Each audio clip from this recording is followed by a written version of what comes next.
Uma boa noite na graça e na paz de nosso Senhor e Salvador Jesus. Mais uma vez estamos aqui hoje, né? Eu coloquei aí Sexta Teológica, porque estava discutindo com o pastor João aqui exatamente o tema que a gente vai falar. Como a gente vai falar de dois concílios, eu vou dar ênfase no tema ao concílio de Nicéia depois, né? E também ao concílio de Jâmina.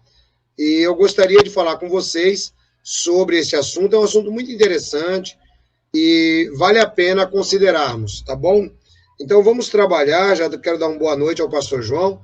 Pastor João, seja muito bem-vindo, é um prazer tê-lo conosco, espero que o CACP esteja prosperando. Queria que o senhor, ao se apresentar, porque tem muita gente nova no canal, nós já estamos indo para 22 mil seguidores aqui no canal, cada dia gente nova entrando, graças a Deus. Queria que o senhor aproveitasse e falasse um pouquinho aí sobre o CACP, o que é que o pessoal pode esperar do CACP, né? Eu, inclusive, essa semana teve um irmão que me mandou uma mensagem perguntando sobre se Deus opera através de uma organização religiosa. Eu peguei um artigo do CACP, que eu já conhecia ele antes, mas eu dei preferência, tinha uns 4 sites na internet com o mesmo assunto.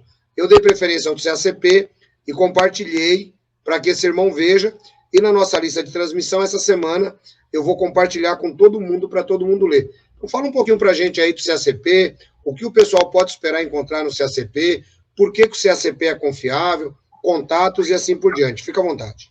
Pastor Edson Reis, primeiro, boa noite, graça e paz ao senhor, aos ouvintes e telespectadores do canal, que Deus abençoe a todos aqui, e dizer para vocês que o cacp.org.br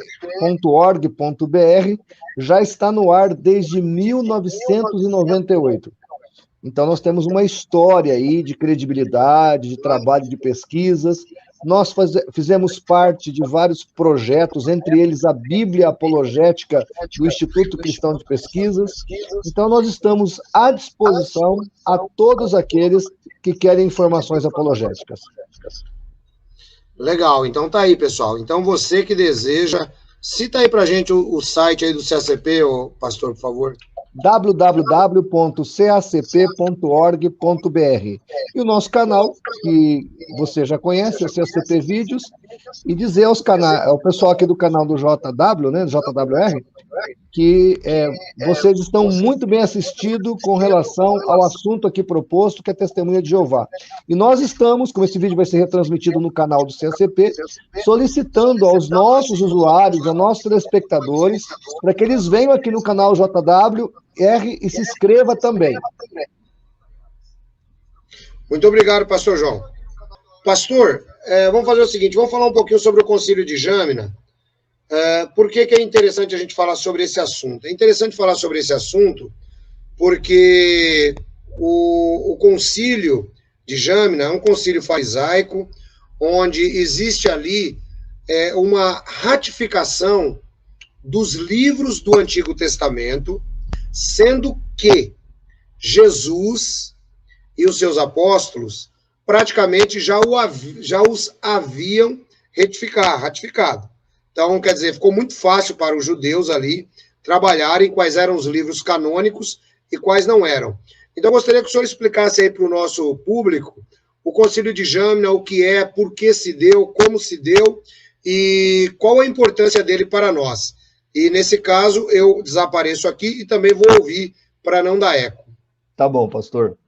Bem, serei breve aqui. Não tem muito o que se falar desse concílio, deixar aqui bem claro para os nossos usuários aqui do canal, porque ele foi um concílio que tem muita bruma, muita obscuridade sobre ele. Como o pastor já falou, foi um concílio liderado pelos fariseus, e ele foi feito, como está já dito aqui, no século I, o início do século II, tá certo? E a ideia foi ratificar os livros do Velho Testamento. Inclusive, foi uma resposta à questão da igreja cristã, que já estava desvencilhada do judaísmo, e para os cristãos, as cartas apostólicas e os evangelhos, olha, vejam, este concílio tem uma coisa muito legal.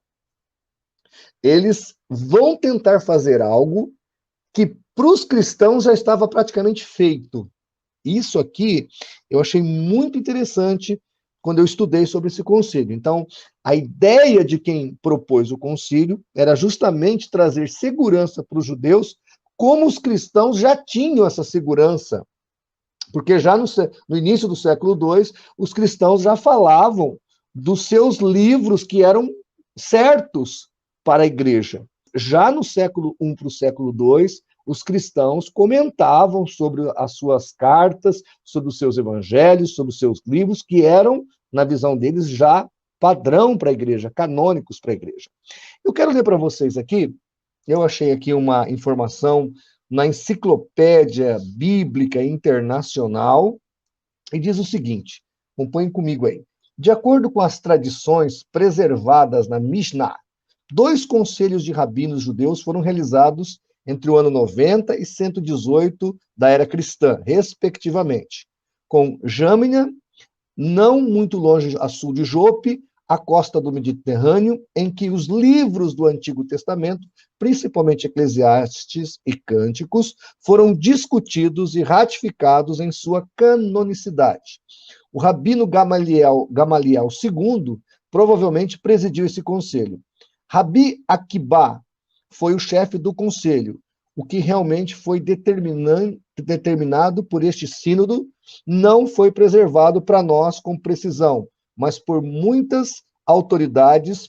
Pensa-se que a grande polêmica que vinha acontecendo há mais de um século entre as escolas rivais, judaica Hillel e Shammai, tinha sido agora trazida a um fim, e que um cânon foi totalmente restrito aos 39 livros, no caso do Velho Testamento. Talvez haja razão em dizer que, em Jâmnia, os limites do cânon hebraico foram oficialmente e finalmente determinados por autoridades judaicas. Não que a sanção oficial criou a opinião pública, mas, no entanto, a confirmou. Isso é o que está na Enciclopédia Bíblica Internacional. Depois eu mando a fonte aí para quem quiser. Também, na Wikipedia, nós vamos encontrar as informações aqui que eu falei, que eu citei aqui, né, que seria um concílio realizado no século II. Um dos rabinos que coordenou é esse Isidor, tá ok? E há os que contradizem esse evento, alguns como o próprio Jacob Neusner, que é um historiador que eu já citei em outros vídeos que eu fiz. Ele publicou alguns livros entre 1987 e 1988, sustentando que a noção de um cânon bíblico no judaísmo rabínico não foi preeminente no segundo século, nem mesmo mais tarde, que, ao contrário, o conceito de Torá foram alargados para incluir a Mishnah, a Tosefta, Talmud e Midrashim, ou Midrashim. Tá ok? Isso aí é o Jacob Neusner, que é um grande historiador, que fala sobre isso. Eu prefiro ficar com a visão mais tradicional a respeito do concílio de Jâmnia, porque ela nos dá uma certa historicidade do fato da rivalidade que aconteceu entre cristianismo e judaísmo. Então, diante dessa rivalidade, houve uma necessidade dos judeus ali se reunirem nessa cidade palestina, bem a sudoeste ali da Judéia, ou da Palestina, como queira, aonde eles resolveram, então, confirmar os 39 livros do Velho Testamento, ou os 22 livros, né, que é dividido de um jeito diferente, mas são os livros que nós temos na nossa Bíblia. Lembrando que a Septuaginta, por exemplo, que foi confeccionada no século III a.C. pelos Ptolomeus, que são os reis, os governantes gregos do Egito, eles chamam ali os 72 eruditos judeus, ou escribas, e eles fazem a tradução do hebraico para o grego. Essa Septuaginta já seria praticamente a confirmação dos livros que os judeus tinham como livros certos, livros que eram usados corriqueiramente, cotidianamente por eles. Então, a própria Septuaginta, enquanto documento que foi usado na época de Jesus, inclusive pelos próprios judeus, corrobora já a canonicidade dos 39 livros do Velho Testamento. Então, pessoal, um detalhe interessante aí, além desse que o pastor João mencionou, é o seguinte, que tudo aquilo que vai ser canônico, ele tem que passar pelo teste de canonicidade. Então, por exemplo, os livros do Novo Testamento também passaram pelo teste de canonicidade, conforme nós vamos perceber mais à frente e em que concílio isso ocorreu. Lembre-se, o concílio de Jâmina, ele ocorreu por volta do ano 91, 92, depois de Cristo, tá? Alguns dizem que não foi apenas uma ratificação do que já tinha, mas foi sim, foi. Apesar deles terem desenvolvidos alguns critérios para se deixar o livro à vista na canonização. Quais eram os critérios? Primeiro, o livro tinha que ter sido escrito em hebraico, tá? O segundo, ter sido escrito dentro do território palestino. O terceiro, ter sido escrito até a volta do exílio da Babilônia. E o quarto, estar de acordo com a Torá. Então, uma vez que o livro ele estava dentro desses padrões, então esse livro ele era aceito como canônico. Agora, vejam, pessoal, como o Espírito Santo de Deus ele trabalha nessas questões, porque exatamente os 39 livros, né, que havia citação de Jesus, dos apóstolos, são os 39 livros que são ali, então, eleitos no Concílio de Jâmina como sendo os livros canônicos. Isso nos faz lembrar aquilo que o apóstolo Paulo disse, que aos judeus pertenciam as proclamações das palavras sagradas. Vejam, porque talvez se ele fosse ratificado apenas pelos cristãos, imagine então o problema que já tinha entre judeus e cristãos. Mas não, ele foi citado por Jesus, pelos apóstolos, todos eles, sem exceção, e, ao mesmo tempo, ele é ratificado 60 anos depois da morte de Jesus pelos próprios fariseus. Então isso é muito legal.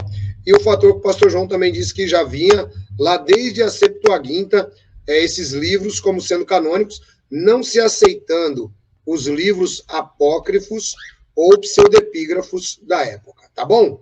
Bom, espero que você tenha entendido sobre esse concílio. Isso daqui nos dá mais confiança para acreditarmos na palavra de Deus. Tá Olha, legal? Pastor, duas coisas relevantes aí nisso tudo que nós falamos. Primeiro, o concílio nasce de uma reverência, de um respeito que a própria igreja cristã tinha pelos seus escritos. Então, a igreja, já no primeiro para o segundo século, já tinha lá os seus livros que ela considerava como os livros que eram sacrossantos para ela, que era canônicos para ela. Vamos canonizar mais para frente. Mas já tinha uma lista de livros ali, e isso obrigou os próprios judeus a fazer a sua própria lista e colocar como um documento aí. Ou seja, nós temos duas coisas positivas aí. Primeiro, que esse concílio ele vem como uma resposta aos cristãos, que já mesmo, antes mesmo do concílio que canonizou os livros, já tinham a sua diretriz os livros que eram canônicos. E segundo, eles vão canonizar justamente os livros que os cristãos usavam como fidedignos, como canônicos, como espirituais, como verdadeiros. Então, confirma duas coisas para o lado positivo do cristianismo. Como você disse, é um concílio que foi importante para os cristãos. Vai confirmar que já rodava naquele tempo uma lista de livros que para os cristãos era santo, era canônico, e eles vão, quando vai fazer essa confirmação, eles vão simplesmente corroborar com os 39 livros que nós já temos em nossa Bíblia. Opa, legal, excelente. Bom, pessoal, então, feito isso, a gente já entendeu a questão do concílio de Jâmina, tá aí para você. Agora a gente vai falar um pouquinho sobre o concílio de Nicéia. Eu sei que não vai dar tempo da gente falar tudo, o tempo voa, né? Mas a gente vai tratar um pouquinho. O primeiro ponto que a gente precisa começar compreendendo é o seguinte, pessoal. Algumas seitas unicistas, seitas unitaristas, dizem que o conceito de trindade ou triunidade foi algo inventado ali no Concílio de Nicéia. De jeito nenhum. Esse é um ponto muito importante. Então, eles acusam os cristãos de terem inventado esse concílio, esse conceito. Só que no ano 198 a 202, Tertuliano, ele cunha pela primeira vez a palavra trinitas. Né? Nenhuma das suas discussões apologéticas, eu não vou me lembrar aqui se foi contra Práxias. Tertuliano, ele cunha a palavra trinitas, dando a ideia de uma triunidade de Deus. Isso são 123 anos antes do Concílio de Nicéia. Então, eu vou passar para o pastor João, ele vai explanar para a gente, com vagar, com calma, o Concílio de Nicéia. Talvez hoje a gente consiga colocar os tópicos do concílio, não vai dar para a gente chegar muito. E um ponto que eu acho muito interessante é assim, que é um outro assunto legal. Né? O pessoal diz que Constantino fundou a Igreja Católica no ano 309, tá? Só que, quando a gente estuda antes do ano 309, nós já tínhamos bispos trabalhando pela igreja. A igreja, ela era composta de unidades autônomas, não é? Em cada região. Então, tem tudo isso daí para você poder compreender, para que você junte aí as peças, para você não cair nesse erro sectário. Bom, vamos ouvir o pastor João aí com uma explanação geral do Concílio de Nicéia, porque na semana que vem nós vamos ter que voltar e vamos ter que passar aí umas 3, 4 vezes trabalhando os tópicos do Concílio de Nicéia para você entender que você foi enganado pela sua Santa Ceia. Tá bom? Fica à vontade, pastor. Então, agora as testemunhas de Jeová vão cair da cadeira. Você que é testemunha de Jeová, que está assistindo aqui esse nosso debate, essa nossa conversa, esse nosso bate-papo, segura firme na cadeira, porque agora você vai cair da cadeira com a informação que eu vou te dar. Quem quiser um material bibliográfico de onde eu tirei essa informação, que é o livro História da Teologia Cristã, do Roger Olson, eu tenho o PDF do livro mais antigo dele. Se alguém quiser me chamar aí no particular, depois no privado, eu te mando o PDF, tá? Que tem todas essas informações. Então vamos lá. Quando o imperador Constantino ele ascende ao poder, em primeiro lugar, eu não sou daqueles que satanizam Constantino. Eu vejo nele alguém que Deus usou, como Deus usou Dário, como Deus usou Ciro, como Deus usou outros reis e imperadores para fazer o seu plano chegar à sua conclusão. Então, o imperador Constantino, por exemplo, ele quando chega ao poder, ele cessa o feminicídio infantil, o infanticídio, porque no Império Romano, naquele tempo, quando o primeiro filho era menina, pegava-se o bebê e enterrava-se vivo. Inclusive cristãos faziam isso, porque era uma tradição. Imagine você, eu estou numa colônia, eu sou cristão, nasce, a minha mulher tem um filho, todo mundo fica sabendo, nasce lá o bebê e a menina. Então aquela colônia entende que se não enterrar aquela criança viva, aquilo vai trazer azar para toda a colônia. Então matava-se o bebê. O Constantino vem e faz um decreto proibindo esse infanticídio. Então, ele fez muitas coisas boas. Ele preservou manuscritos, ele pediu para Eusébio de Cesareia confeccionar várias Bíblias, das quais os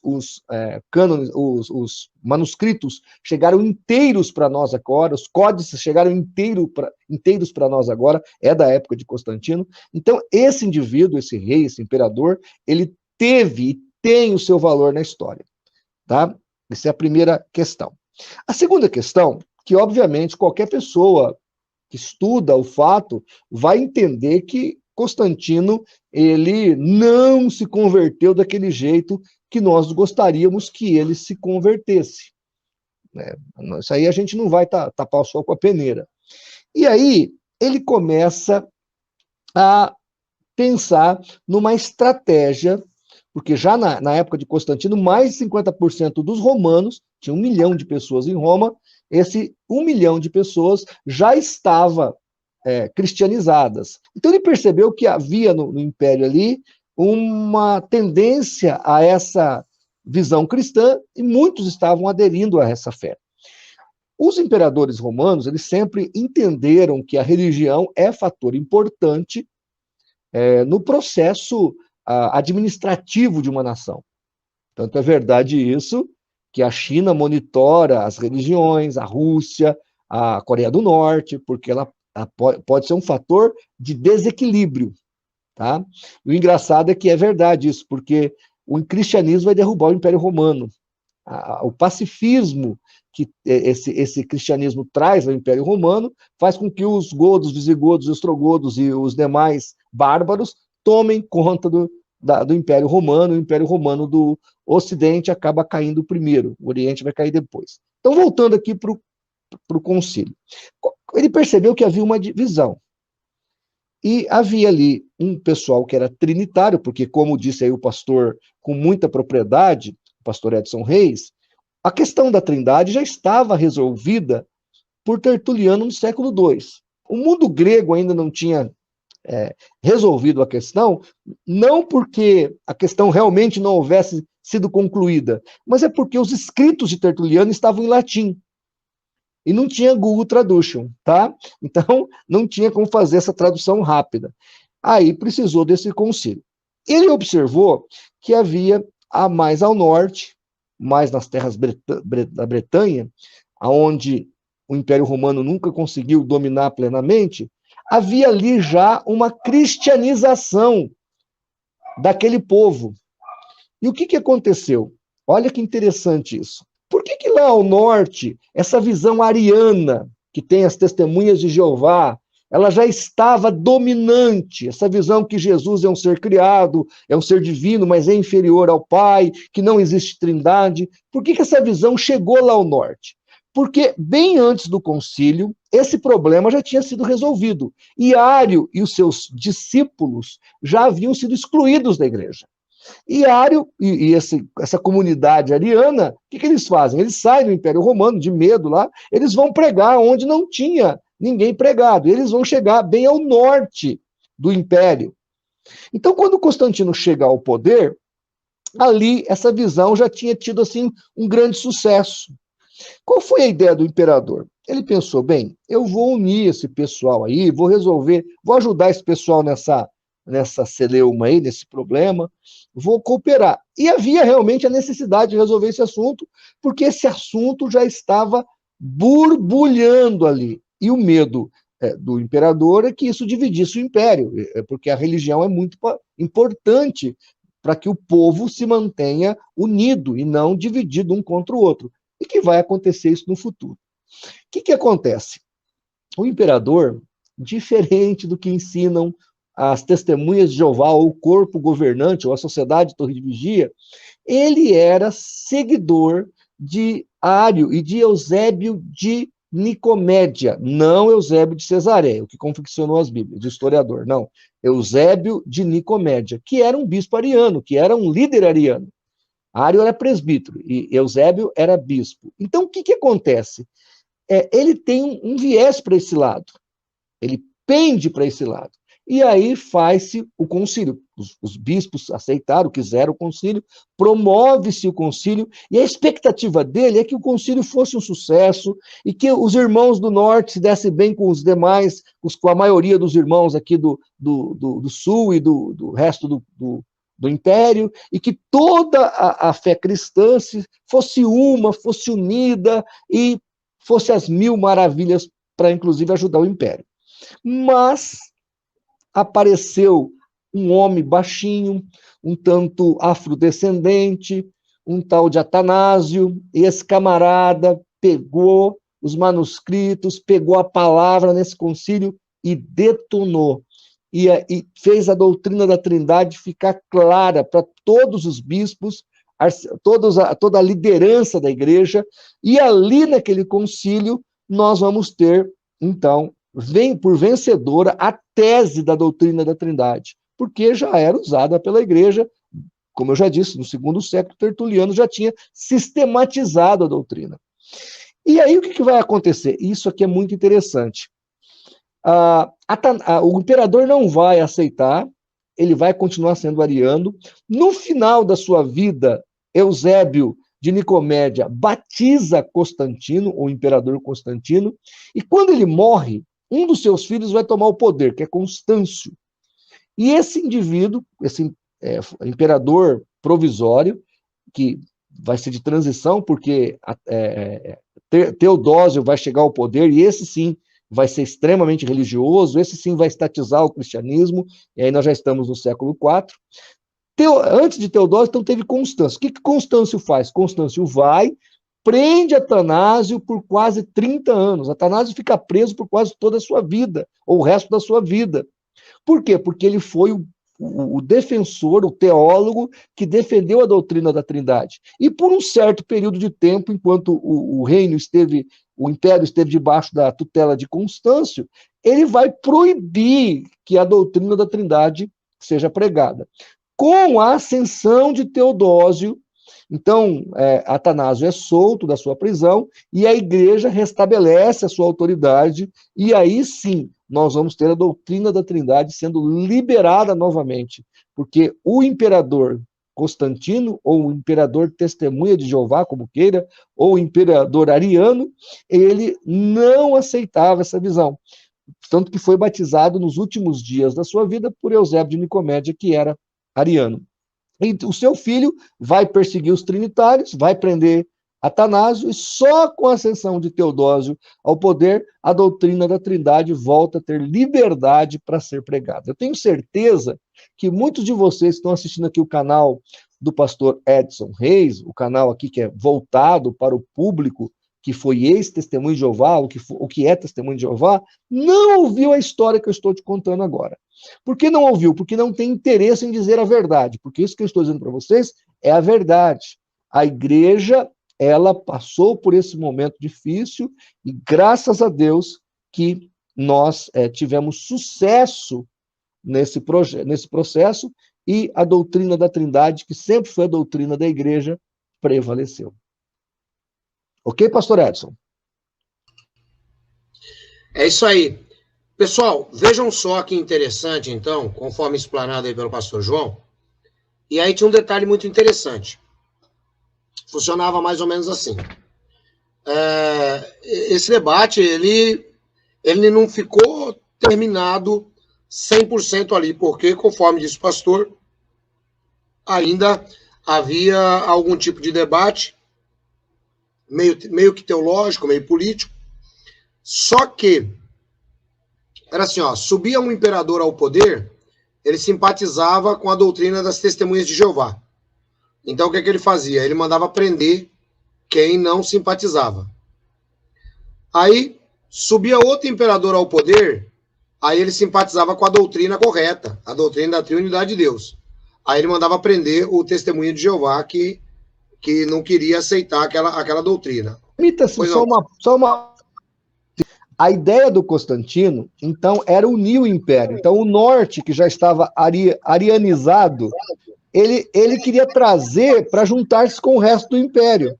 Então, a ideia era resolver a controvérsia para justamente, inclusive, anexar terras ao império, ou domínios ao império, que não estavam, digamos assim, parte, não era domínio do Império Romano, mas através do cristianismo ele pensou em trazer essas terras para uma aliança. Mas Atanásio acabou com a questão e trouxe uma explanação fantástica, e a igreja, obviamente, que já cria na doutrina da Trindade, corroborou, e os bispos foram do lado de Atanásio. Legal. Então vocês estão percebendo? Aquilo tudo que você aprendeu na brochura, deve-se crer na Trindade, é uma história recontada pelo corpo governante, porque assim, gente, quando a gente vai estudar história, uma das primeiras coisas que eu sempre tenho dito aqui é você fazer um recorte no tempo, você buscar documentos primários para que você possa compreender o assunto. Não é aquele negócio de eu acho, eu li o que fulano escreveu, porque fulano ele tem que ter base sólida em algum documento. Eu, por exemplo, eu não posso chegar aqui e escrever um livro, né, da minha cabeça. Como se o mundo fosse uma tábula rasa e agora eu estou trazendo a verdadeira história, que foi mais ou menos o que Charles Taze Russell fez. Eu não posso fazer isso aí.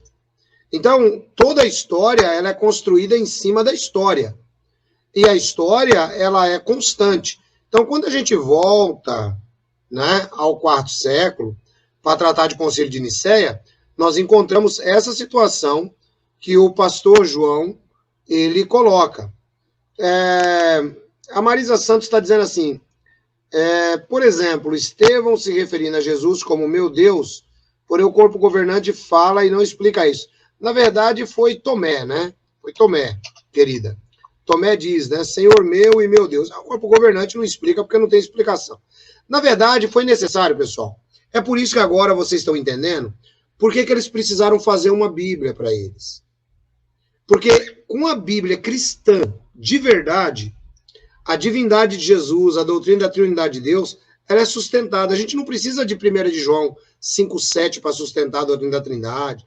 Faça ali um verdadeiro alarde com respeito a 1 João 5,7. Com certeza devem ter sido os trinitários que acrescentaram esse texto, como se fosse o único texto na Bíblia que mostra e comprova a doutrina da Trindade. Não precisava nada disso. Agora, eles sim, tiveram que fazer uma Bíblia completamente adulterada para poder sustentar a sua doutrina, porque sem a tradução do Novo Mundo, não dá para sustentar a doutrina ariana, pessoal.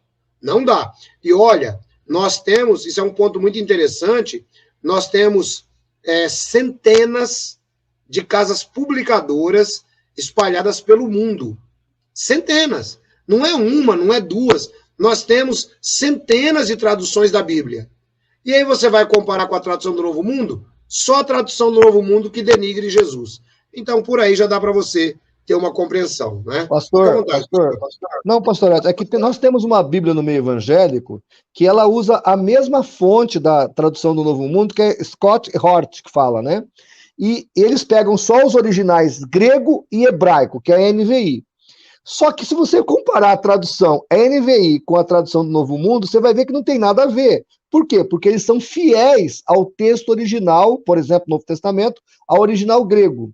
Inclusive, quem quiser aqui, eu tenho o Diaglotão, ou Diaglote, né? O interlinear da Sociedade de Vigia em inglês. Você vê lá o texto que eles usaram em grego para fazer a tradução deles, e o senhor observa que não tem nada a ver o original com a tradução. É adulteração. Qualquer pessoa com conhecimento mínimo, com noção básica de grego, pega aquilo lá e vê que é uma adulteração chula, baixa. Exatamente. O texto crítico de Wet Scott Hort, que também ele é usado por Nestle Aland, mais à frente, é o texto não só da NVI, como, por exemplo, da Almeida atualizada e de um monte de outras Bíblias modernas, que são criticadas aí pelo pessoal mais tradicional. Porém, o pastor João levantou aqui uma hipótese muito importante.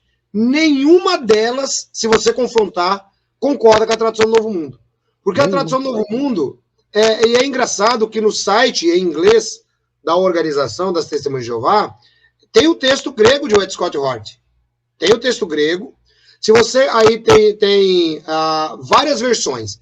E aí, quando você pega, por exemplo, o texto grego transliterado para inglês ou traduzido para inglês, o que vai acontecer? O que vai acontecer é o seguinte, as expressões não batem nem com a tradução do Novo Mundo em inglês. Exatamente. Por exemplo, se eu não me engano aqui, 1 ou 2 Coríntios 5:20, somos embaixadores de Deus substituindo a Cristo.